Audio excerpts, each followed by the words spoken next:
Presidenti i Shteteve të Bashkuara Donald Trump deklaroi se Rusia dhe Ukraina do të nisin menjëherë bisedimet për armëpushim, duke shtuar se zhvilloi telefonat të shkëlqyer me presidentin rus Vladimir Putin, e cila zgjati më shumë se 2 orë. Donald Trump tha se do të ishte shumë mirë që Rusia dhe Ukraina të zhvillonin bisedime për armëpushim në Vatikan, duke thënë se kjo do t'i shtonte rëndësi të mëtejshme procesit. Trump gjithashtu foli me udhëheqësin e Ukrainës Volodymyr Zelensky dhe me liderët evropian në përpjekje për të arritur përparim drejt një armëpushimi në luftën në Ukrainë. Kushtet për armëpushim do të negociohen midis dy palëve ashtu siç duhet të jetë, sepse ata i dinë hollësitë e negociatave, theksoi Trump.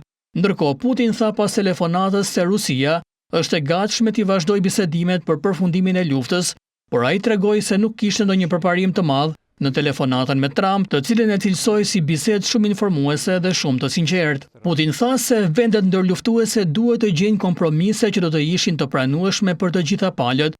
Në të njëjtën kohë do të doja të theksoja se në përgjithësi qëndrimi i Rusisë është i qartë, por ne gjëja më e rëndësishme është të eliminojmë shkaqet rrënjësore të kësaj krize, tha presidenti rus. Më herët zëdhënësja e Shtëpisë së Bardhë tha se qëllimi i Trump është të shohë përfundimin e luftës, dhe sa ai është zemëruar dhe lodhur nga të dyja palët.